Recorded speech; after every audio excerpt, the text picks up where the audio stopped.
Oi gente, Fernando aqui, tudo bem? Bem-vindo a mais um vídeo do canal. Hoje eu estou aqui com o meu look de verão. Como vocês podem ver, eu estou usando uma camiseta cavada, é porque está quente aqui na Alemanha. A gente está tendo mais de 25 graus, essa semana entre 20 e 25 graus, mas também muita chuva. Hoje, por exemplo, está um dia bem nublado, chuvoso, mas parece que vai abrir o sol um pouquinho mais tarde e aí eu também vou lá pro meu jardim. Como vocês viram, tá muito bonito lá.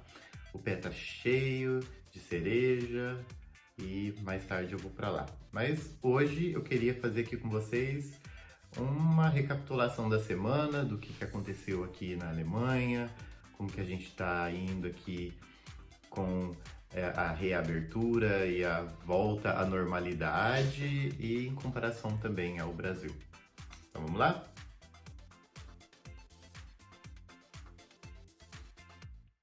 Bom, aqui na Alemanha a abertura já começou no começo de maio, acho que no meio de maio mais ou menos, e a vida vem voltando cada vez mais, porém bem devagar ao normal.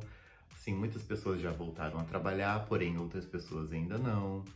Muitos comércios, a maioria dos comércios estão reabertos, porém sempre com regras. Em todos os lugares você tem que entrar de máscara, tem que se higienizar as mãos com álcool gel. Vira e mexe eu entro num lugar e esqueço de pôr a máscara, gente. Não sei se isso acontecer com vocês. Eu fico morrendo de vergonha, porque aí a pessoa fala, por favor, você pode colocar máscara? E eu percebo que eu não tô de máscara. Porque quando eu saio na rua, para andar na rua, eu não uso a máscara. Muita gente usa, mas eu não gosto, porque ainda mais agora que tá quente, é muito difícil respirar, gente. Até, se for parar pra pensar, até nisso a gente perdeu a liberdade de respirar o ar livre. Então, já aconteceram algumas vezes de eu entrar num estabelecimento assistir, eu entrei no McDonald's e a moça falou assim, põe a máscara, por favor. Aí eu tirei a máscara assim e coloquei. Então, a vida tá voltando mais ou menos ao normal.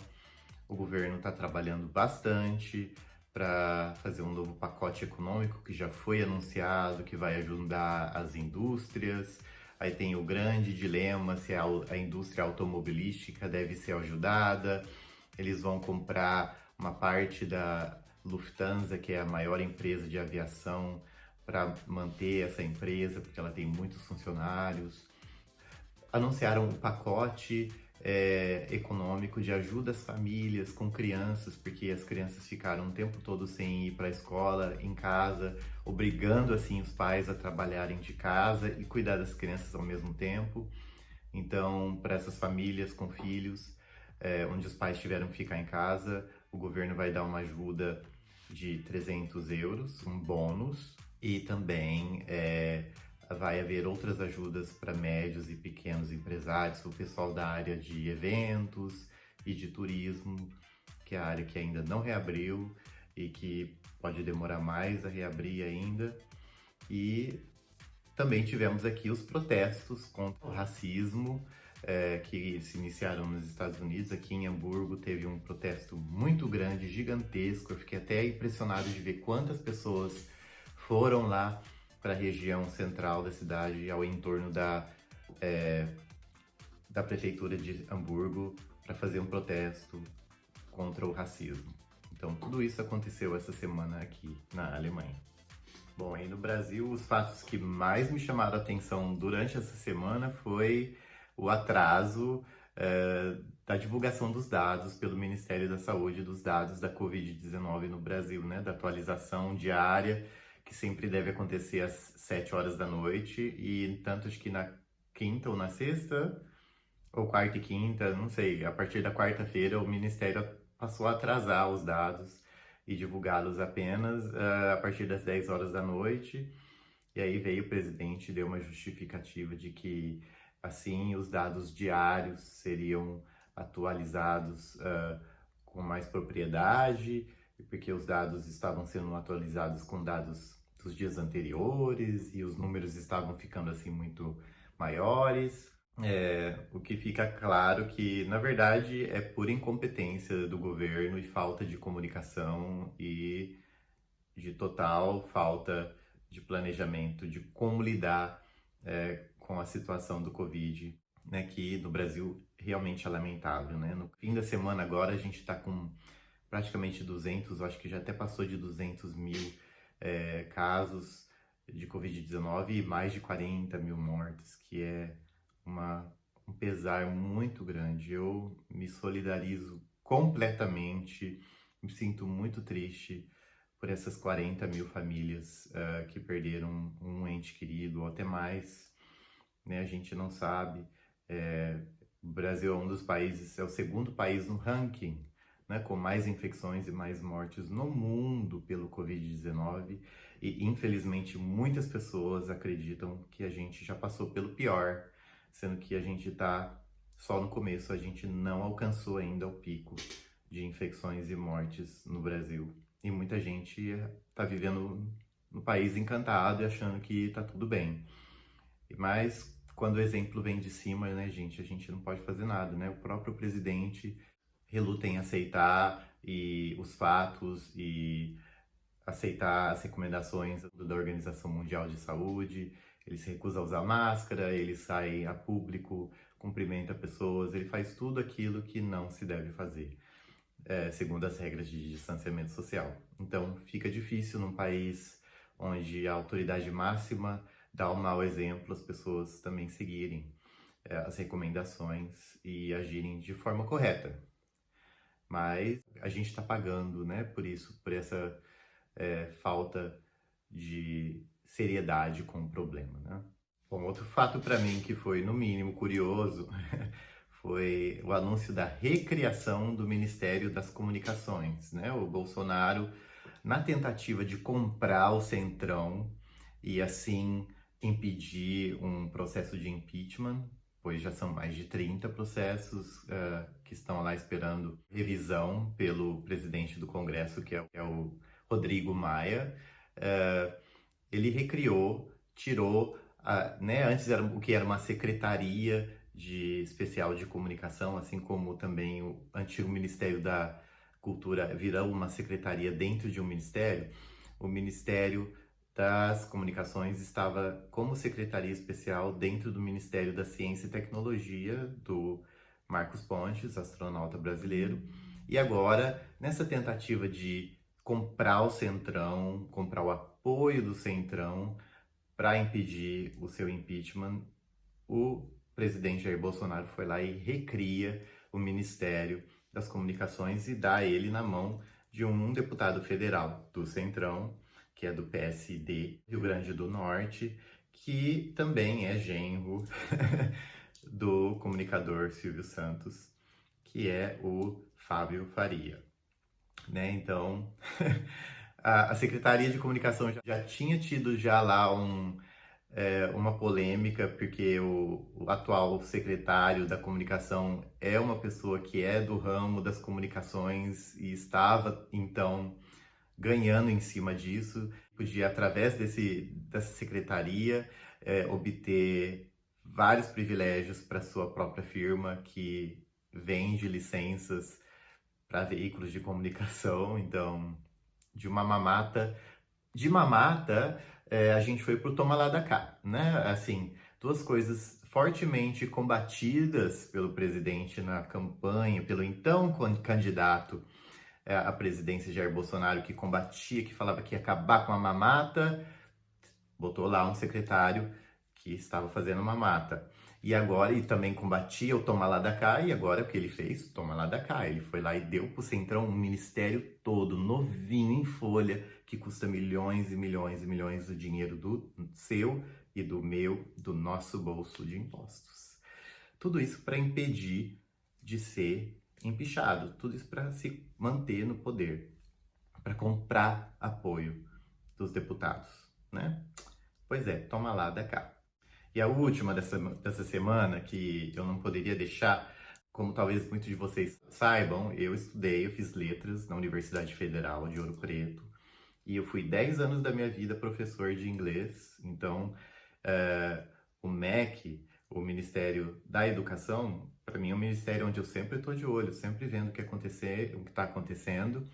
E, infelizmente, nós temos como ministro da Educação esse Abraham Weintraub, que é um olavista de carteirinha que está lá aparelhando o ministério com a sua ideologia olavista, e essa semana ele tentou, através de um decreto, é, influenciar, ou nem influenciar não, é diretamente mudar 17 reitores ou 18 postos de reitores de instituições federais do Brasil através de decreto. O intuito dele foi, durante essa época da pandemia, ele queria, através dessa medida provisória, ter o controle em poder escolher os reitores de 17 ou 18 universidades federais no Brasil, porque está na época de escolher novos reitores. E, geralmente, a escolha de reitores universitários é um processo democrático dentro das universidades que tem autonomia para isso. A votação, os estudantes votam, os servidores que trabalham dentro das universidades votam, e os professores que também lá estão votam para escolher 3 candidatos. E esses 3 nomes são enviados ao MEC para que o MEC então nomeie um desses 3 que foram escolhidos democraticamente dentro das instituições que são autônomas. E o que o Weintraub quer fazer? Ele quer acabar com essa lista tríplice e com esse processo autônomo das universidades, escolher ele mesmo seus amiguinhos, provavelmente olavistas, para aparelhar as universidades federais. Olha que lindo, influenciar diretamente com aquela mente suja e mal educada dele as universidades federais do Brasil. Tá bom para vocês? Bom, gente, era isso. Eu queria dar alguns fatos da semana, tanto daqui da Alemanha quanto daí do Brasil. Como eu falei, a Alemanha está trabalhando no seu pacote econômico de bilhões de euros para ajudar a economia a voltar a rodar. Só para dar mais um exemplo, a própria chanceler anunciou que a partir do dia 1º de julho até 31 de dezembro, 2 impostos sobre consumo serão reduzidos. A gente tem um imposto aqui que chama Mehrwertsteuer, o imposto sobre produtos de consumo, que ele é de 19% sobre o valor do produto. Esse valor vai ser de 17%, e sobre bebidas e comidas, né, produtos alimentícios, ele é geralmente de 7% e ele vai baixar para 5%.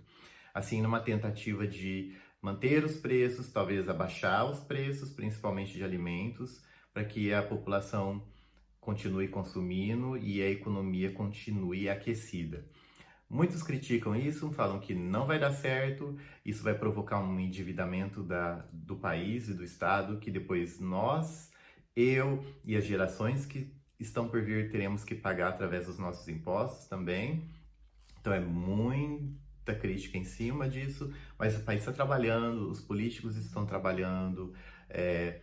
Como eu falei, o Ministério da Saúde aqui, ele é muito organizado quanto à pandemia. Os estados também são muito autônomos, cada estado vai reabrindo daquele jeito que eles acham que tem que reabrir, no passo e no tempo.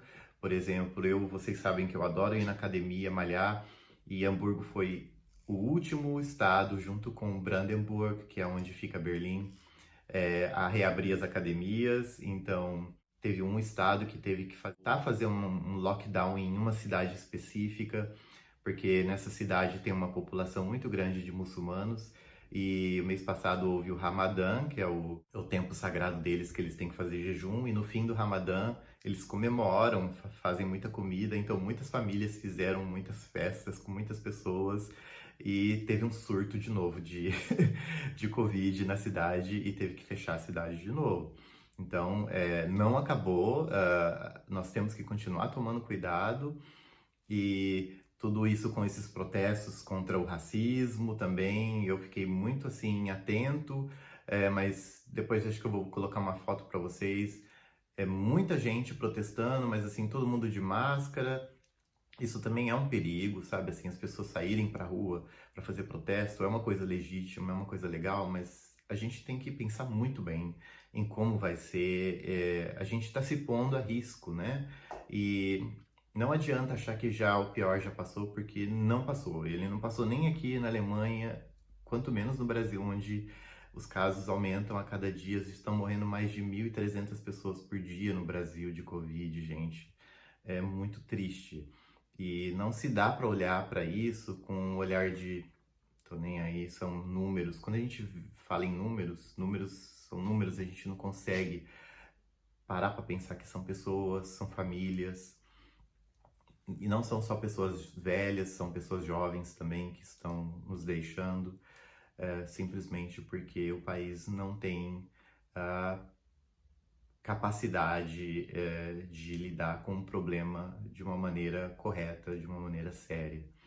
E é muito triste ver, em meio a tudo isso que está acontecendo nessa pandemia, o desmonte das instituições, né? Ataques às instituições, aparelhamento das instituições, como no MEC, que eu falei agora.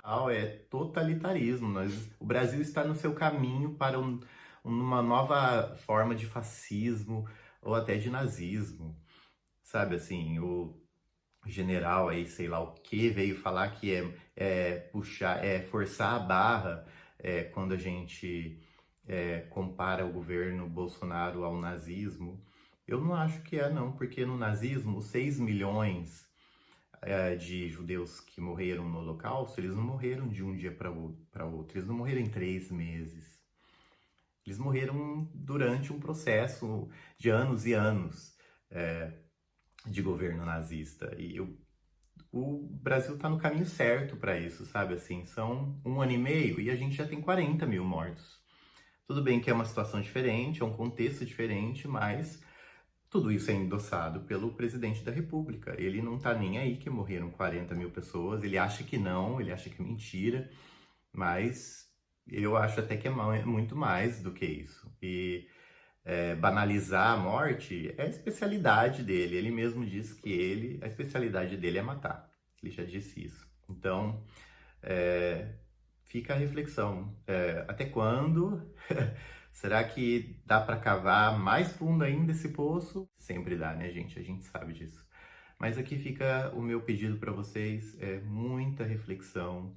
Olhem para dentro de si mesmos, olhem em volta, tenham solidariedade, tenham empatia com as pessoas, principalmente com as pessoas que estão sofrendo pela pandemia, que estão perdendo parentes, perdendo emprego, perdendo renda. Tudo isso está acontecendo à nossa volta e para pegar a gente é um estalar de dedos, gente.